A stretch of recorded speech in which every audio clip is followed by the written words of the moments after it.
Today is World Heart Day, okay? So today's talk is going to be centered around how to keep your heart healthy. I'm a nutrition and health coach, and I do regular talks for Iconic. I've done quite a variety, so I don't know if you guys, whoever's on the call today, has joined before. But a lot of the premises of what I work on and around and with people is just, you know, good, wholesome, whole food eating and a good balanced lifestyle in relation to your health. So a lot of this feeds into heart health as well, to be honest. Obviously, we need our heart to be healthy and the blood vessels around it to be healthy and not blocked in order to keep the circulation going and to keep the heart pumping. So most of what I will talk about today is just good nutrition and health around that. So foods that you can eat to help your heart, basically. So as I said, I am a nutrition and health coach, and if you haven't met me before, I have a background in teaching as well and tech. So I used to work in the corporate space. So if you do work in the corporate space, I know what it's like to live that life as well. And then I went and retrained in nutrition, and this is what I'm doing now, which I love. I'll bring up my details at the end if anyone ever wanted to get in touch in relation to one-on-one work, or if you work for a corporate body yourself and you wanted some talks organized for them, please feel free to reach out. There's quite a lot of information in this, so if you've got pen, paper, laptop, whatever it is, handy in relation to taking notes, I would advise you to do that. And if you have any questions throughout it, if you just want to put them into the chat, Christina then will read those back to me at the end, and I can hopefully answer them for you. Equally, if you would like to take your mic off at the end, feel free if you want to actually verbally ask some questions as well. I know we're all used to being virtual and online now, and it's nice to be able to communicate virtually as well in that regard. Okay. So first and foremost, just to speak about your heart health. So a lot of the diseases nowadays are non-communicable diseases. What do I mean by that? Okay, so the diseases that are not spread by bacteria. Okay, so a lot of them can be brought on by our lifestyle and our health choices. Okay, so one in particular around heart health that 90% of chronic disease is involved around is cardiovascular disease. Okay, it's the #1 global cause of death in the world. That's your heart. Okay, heart disease basically. It's non-communicable, meaning it's you know, it's not contagious. You don't get it from somebody. It's not a bacteria. You don't get it from something either. So we can completely control this, whether we get it or not. Okay, now there are some genetic factors obviously involved, as there are in many illnesses. But on a whole, we have the power to basically be able to determine our story of health, okay? Metabolic syndrome, that's just, I suppose, a grouped term for diseases that fall in under these non-communicable diseases. So, and they can all then lead to chronic cardiovascular disease. So high blood pressure, obesity, high blood glucose, high triglycerides, that's high levels of fat in your blood, and low HDL cholesterol. So this is all terminology. I'm not going to get into the science too much today. I'm going to talk more day-to-day practicals, but that's all terminology that I'm sure you'll be familiar with of having heard, which, you know, at a low-lying level, if you've one or two of these, over time can build to someone having cardiovascular disease. Okay, so to control these things early in life as best we can, and to have them at a good level is the best thing that we can do to prevent getting cardiovascular disease. Okay, type 2 diabetes as well, as a huge one that's on the rise, and that's completely within our control as well to manage. How we can best do this is to manage the level of insulin that we release in our bodies every day. I'm going to talk to you around that as well. Okay, so how do you keep your heart healthy? First and foremost for me, eat well. Okay, what do I mean by eat well? Well, there's a nice infographic of what I think healthy, wholesome food looks like, okay? So when you're preparing your meals, for me, I always start with the vegetables. What veg am I having? And then I build around that. So we should be aiming that half of your plate, it says 40% there, but I would always aim for about 50% of my plate to be vegetables based.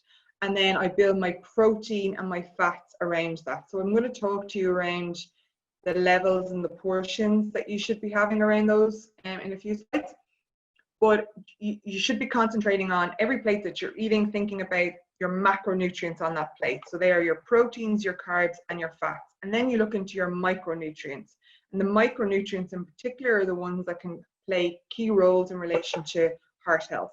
So one, for example, which I'll talk about a little bit later, is magnesium. Okay, magnesium is a mineral, and it does many things for our body, and it's really, really good at keeping our muscles relaxed. Okay, so your heart is a muscle, so you need lots of magnesium in your body to keep that working well and relaxed. Okay, there we go.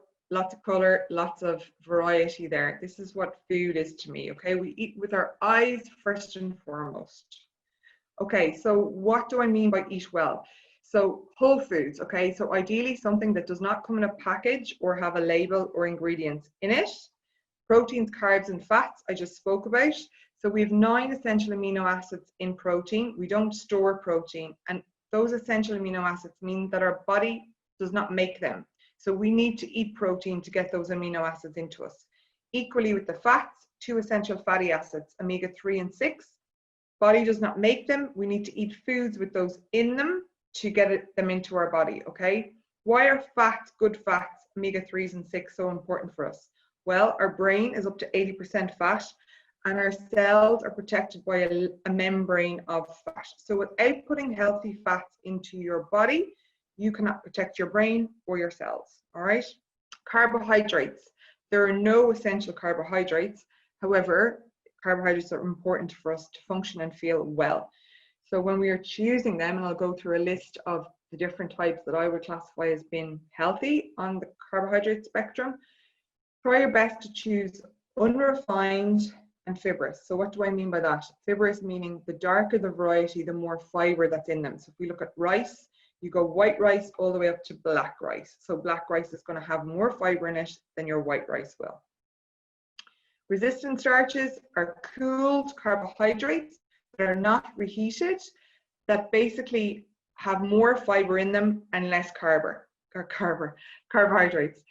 So if you look at a baby potato and you cook that for your dinner tonight hot, and the next day you have it cold and you cut into the middle of it, that gooey bit in the middle, that starchy bit, is now a resistant starch, meaning that that potato is now more fiber. The key is you don't reheat it. Okay, look at the ingredients. As I said, labels lie. Eat food, not formulations, and try to not focus so much on calories. Okay, focus on portion sizes. All calories are not equal. If you consume yourself with measuring calories, it's really good to be educated around them and to have awareness around them. But equally, if you focus on calorie control, you're not looking at micro and macronutrients so much. Okay, so here are some examples. I won't read through them all, but if you have pen and paper, or you're jotting down on your laptop or whatever, iPad or whatever you're using at the moment to be on this call, these are examples of proteins, good proteins. So all the way from your legumes to your meat, eggs, dairy. Carbohydrates. So I spoke about rice, your vegetables, fruit, some of your grains, resistant starches. Okay, so depending on your likes, dislikes, tolerances, intolerances, you can pick a different variety of these based on your own preference. Okay, fats. These are what I deem to be good, healthy fats. Okay, olives, olive oil, coconut milks, creams, oils, etc. Your nuts, seeds, and their butters. Avocados, that's a fruit oil, is avocado is a fruit. And then your nuts and your seed oils, so flax, rapeseed, sesame seed, butter, and ghee. So the difference between butter and ghee is the Indian population use it quite a lot in their cooking. It's clarified butter. So it's heated to a level that the lactose in the butter is taken out. That's the difference, okay? So it's a good option sometimes if someone is lactose intolerant, but they like the taste of butter. Sometimes you can give that a try and it might be suitable for you. Okay, so as I was saying about the heart, the muscle is a heart. So it needs some of the minerals that it specifically needs to keep it working well and healthy is magnesium, potassium, and calcium. Where do you get these? Okay, get them from a variety of nuts and seeds. seafood, legumes, your green leafy veg in particular, really full of magnesium. So your kale, your spinach, all those kind of things. Dairy, good for calcium. Equally, you get calcium in your veg, things like broccoli, and you get it in your nuts and your seeds as well. Tahini is a really good source of calcium, which is tahini is sesame seed paste. If you are vegan, that's a good source. Dark chocolate as well, full of magnesium, potassium, iron. So when I say dark chocolate, like 85% plus. If you like raw cacao powder, which is the pure form of it, which is 100%, that's the best way that you're going to get that into you, because there's nothing else in it, only the cacao powder, okay? You also need to be looking at decreasing inflammation in the body. This is internal inflammation.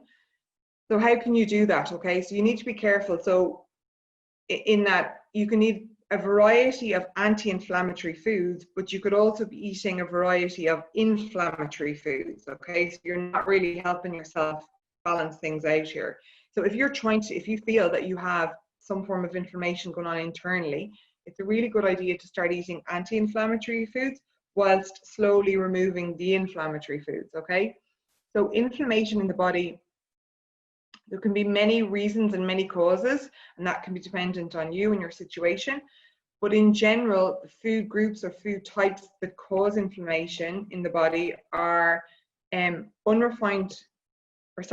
refined carbohydrates. So like something that's been over processed, like white sliced bread, for example, alcohol, dairy, and sugar. Sugar is the big one, okay? Sugar causes inflammation. So your pure refined white sugar has zero nutrition in it for you or for anybody. So that's the only food that I would ever say to somebody, it's not a food actually, it's the only thing I will ever say to somebody you should avoid eating is white sugar, okay? And just as an FYI as well, brown sugar, all of those sugars are exactly the same. They are dyed, okay? So it doesn't matter what form of coarseness or color you get it in.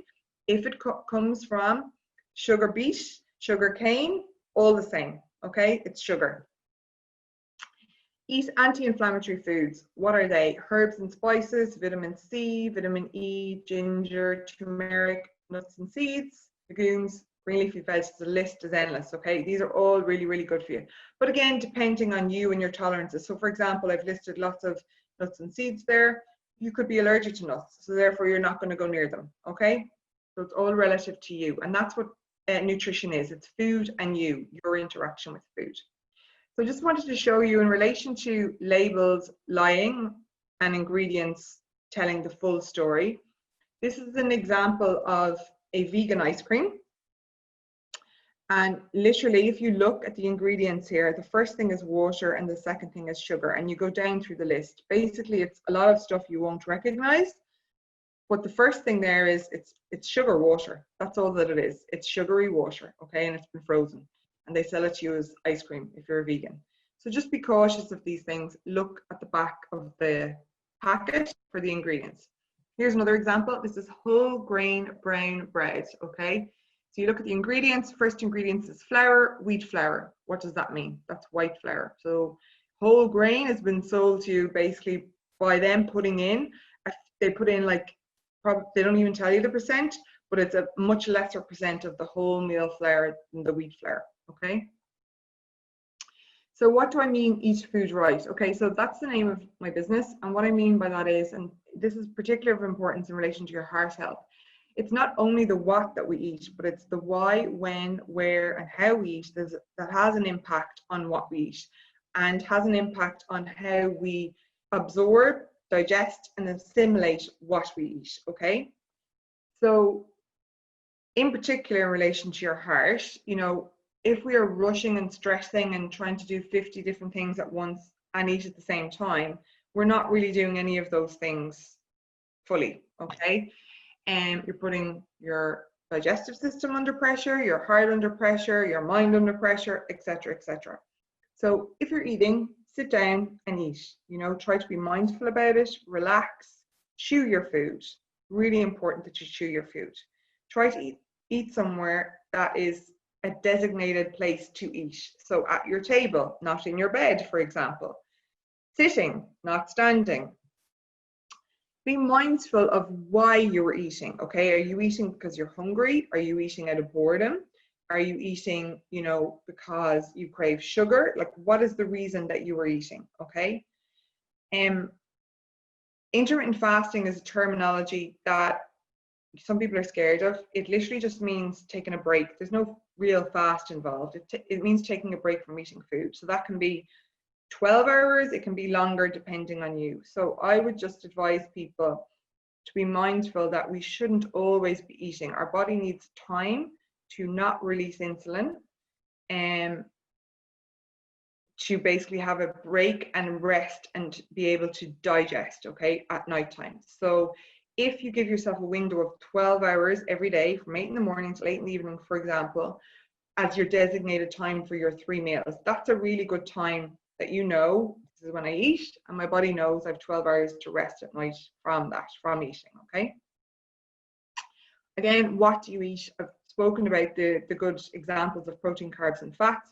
And again, snacks. So these kind of words like snacks, treats, treat yourself to food, you've earned it, it's a reward, all of those kind of things don't sit well with me, okay? So food is never a reward. Food is information for your body. Food is something that you need to do daily to nourish yourself, to keep yourself living well, to keep your heart healthy, okay? In relation to snacks, again, the food industry has sold us on all these really healthy snacks that we need to eat. My question is, do you need them? Do you need to snack? Or do you just need your meal, okay? So think about that the next time that you're hungry. So lifestyle choices in relation to keeping your heart healthy. Okay, so there's an image I found online that's like, you know, a heart that's loving itself. Okay, so as cheesy and all as it might sound, to be happy and to feel healthy and positive and all of those things, and to be in a good mental headspace really does your heart good as well. And I'll just talk a little bit around that in a minute in relation to stress and sleep. Laughter is the best medicine, as they say, and it really is, particularly in times at the moment where, you know, I spoke about Dublin being, you know, at a different level again, and we're working from home. It's a mini kind of lockdown, I suppose, again. There's a whole load of uncertainty out there for everybody at the moment. It's like, it's just unpredicted, right? So as best you can daily, try to live in the now and to do something for yourself that makes you happy and feel loved and, you know, gives you joy, basically, you know, and keeps you going. Exercise is another one I'm going to talk a little bit around. So I'm not going to get too much into it because I'm not an exercise expert, but I do know the benefits of taking exercise. So we'll just talk a little bit around that as well, okay? So in relation to the heart, there are 60,000 miles of blood vessels in your body that deliver nutrients and oxygen to keep yourself alive. That is a lot of vessels, okay? So what can you do to keep those vessels? So that's what we need to do most to keep our heart healthy, is to keep those vessels healthy, okay? So regular exercise promotes blood vessel health, and it also changes your mitochondria. What are your mitochondria? These are the little energy battery packs in your cells, okay? So by basically exercising, you are regenerating these battery packs, if that makes sense, within your cells. And it also decreases stress. Why? Because it releases those feel-good hormones within your body. Quit smoking. If you do, we're all aware now, I don't need to go on about the level of damage that smoking can do to your body. If you do smoke, quit, okay? I'm an ex-smoker. I quit 1st of November. I will be smoke-free for 10 years. That is the proudest achievement of my life, and always will be. I grew up in an era where smoking was deemed to be something that was okay to do. It was good for you, you know, not necessarily good for you, but not bad for you. So yeah, just quit.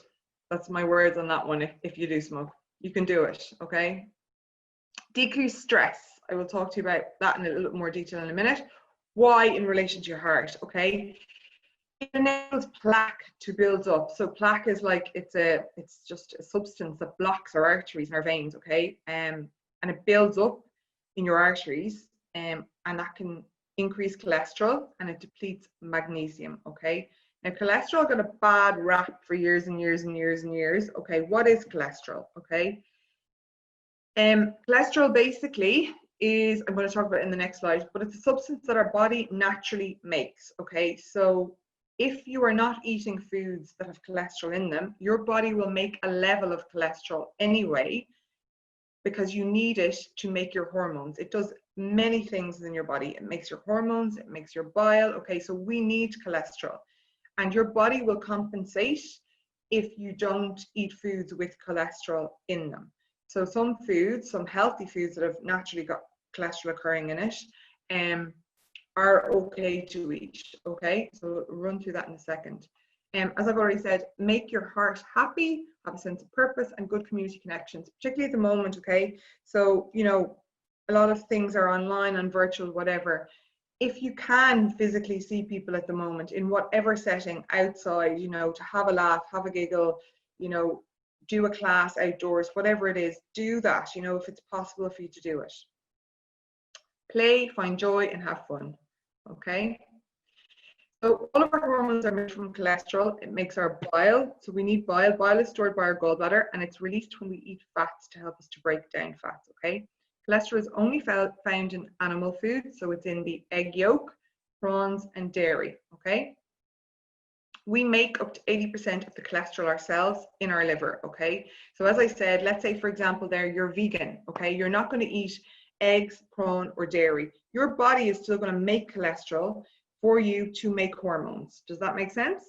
Okay, our brains are also 25% cholesterol. So without our bodies either making the cholesterol or us eating foods with it in it, we're not going to keep that brain healthy. Okay, so you might have seen on some products they will say helps to lower your cholesterol. Okay, plant sterols helps to lower your cholesterol. Oats helps to lower your cholesterol. Why? Because they contain fiber. Okay, so fiber we do not absorb. We don't digest it, I should say. Sorry, it goes into our gut and it's absorbed there to help flush out the toxins in our gut. We don't digest it. Okay, it's consumed and it goes into our gut in its full amount. Okay, and it basically allows all the cholesterol that's there to bind to it and flush it out. Okay, so by you eating fibrous foods, any of the excess cholesterol that you have in your system that you don't need will help you to push that out. Okay, sleep. Increase your sleep quality. Okay, so it's really important that everybody, particularly for your heart, that you get a good, and for your mental headspace, that you get a good night's rest. Okay, if you struggle to get to sleep, I advise people to brain dump 2 hours before you go to bed. Try to disconnect. I use the terminology no tech 90 before you go to bed. Put your phones away, put them on airplane mode, you know, iPads away, laptops away. If 90 minutes is a stretch for you initially, start with 20, build it up. Okay, darken your room, have a quiet room that's conducive to sleep. Bedrooms should be for sleeping. Okay, beds are for sleeping in. Okay, not eating, watching movies, all of that jazz. All right, eat your last meal 2 hours before bed, minimum of 2 hours before bed, to allow your body to digest that before you get into bed.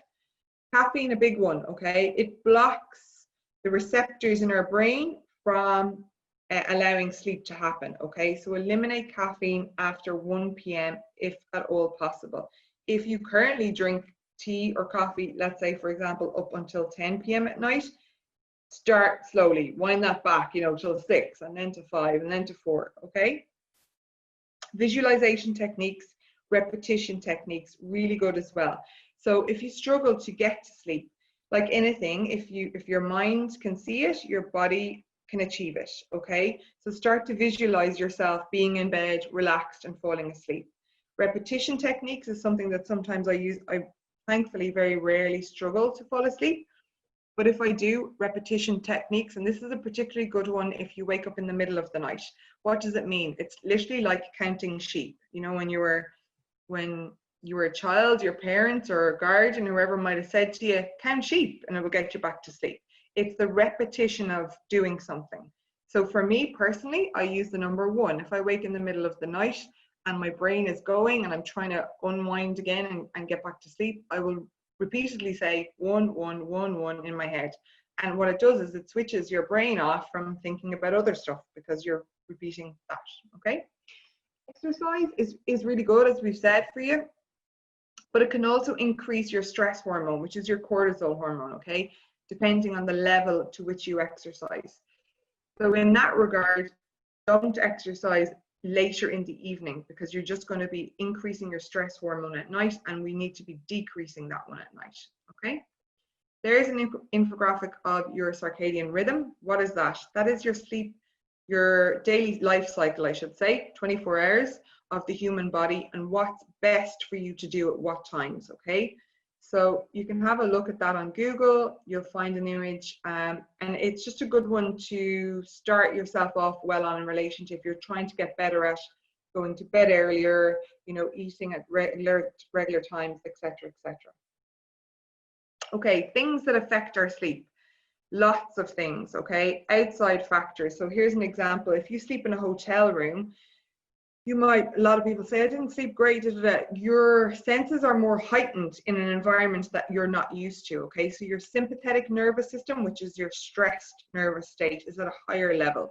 So just be aware of that. Are there outside factors in my bedroom or where I am that are impacting on my sleep? Alcohol, it blocks your REM, that is your dreaming stage of sleep, okay? So a lot of people will say, a few drinks last night, didn't sleep great. That is why you do not get into your REM stage, okay? Light, blue light, I've spoken about that. Exercise, noise, stress. So try to de-stress, wind down 2 hours before you go to bed, okay? Caffeine, spoken about that already. Age is a big one, okay? Teenagers get less NREM sleep, okay? So this is the deep dreaming stage of sleep. Why? It's the changes that our bodies, basically hormonal, etc., are going through. Okay, so you will often know that teenagers might nap or sleep longer in the day. This is one of the reasons why. And melatonin, this is our sleep hormone. As we age, our melatonin increases earlier in the day. Okay, so we need our melatonin to be increasing to bring on the need for sleep.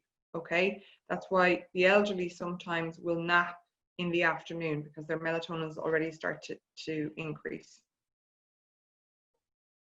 Stress, so quick word on this, and then I'm going to hand it over to questions and answers. Okay, so the stress response is our fight or flight mode. Okay, we need that. We need a certain level of stress in our lives. Okay, it's good for our heart to have that little bit of, like, you know, get up and go in relation to feeling, you know, motivated to do something, I suppose, right?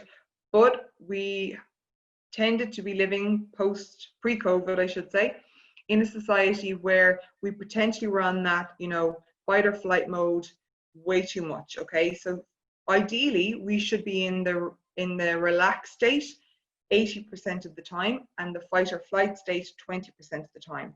And it was the reverse. Okay, so what I would say to people who feel that they're in that fight or flight mode 80% of the time now, which is your sympathetic nervous state, to put in some techniques and skills that will help you to bring that back down again and reverse it to 20% of being in a relaxed, 20% of being in a stress state, 80% of being in a relaxed state, okay? So 90% of GP visits are driven by stress, okay? That's another stat that is surprisingly shocking. But things like low mood, anxiety, gut problems, hormone imbalances, all of these things, which have an impact on your heart health as well, increased blood glucose, blood pressure, heart attacks, inflammation, etc. A lot of those are driven by stress. So when I say swap your relaxed state to your stress state to your relaxed state, one technique that I personally use myself is deep breathing. So there are many ways, and there's a load of research now coming out about different ways in which we breathe and the better ways. So the new way of thinking on this is that we should be just nasal breathing. So in through the nose and out through the nose, okay? So personally, what I like to do is if you take a breath in for 4 in your nose, hold it for 7, and then out for 8. If you do that 3 times, so 3 nasal breaths, in for 4, hold for 7, out for 8, that naturally switches your fight or flight response to your relaxed parasympathetic state. Does that make sense? So if you are going into a meeting or on a call and you're feeling anxious, stressed, there's a tip that will help you to bring that down, okay? Here are some stressors in people's lives nowadays, okay, that are all within our control to control, okay? So give yourself some downtime. Go for a walk. Have tech-free lunches, okay? expose yourself to nature. If during the day, the moment, for example, with everyone being online a lot more, virtually working, meetings, etc., you feel you're not getting out at all to see nature during the day or light, even something like having a screensaver of nature on your PC or your desktop can really help, okay? Even listening to sounds of nature in your home, sounds of the birds, the bees, trees, all that kind of stuff can help to bring down your stress state, okay? Have something that you're passionate about, okay? Have something that gives you a sense of joy, a sense of purpose, a sense of passion, laughter, fun, all of those positive things. Loneliness, this stat really surprised me when I heard it and shocked me and saddened me, okay?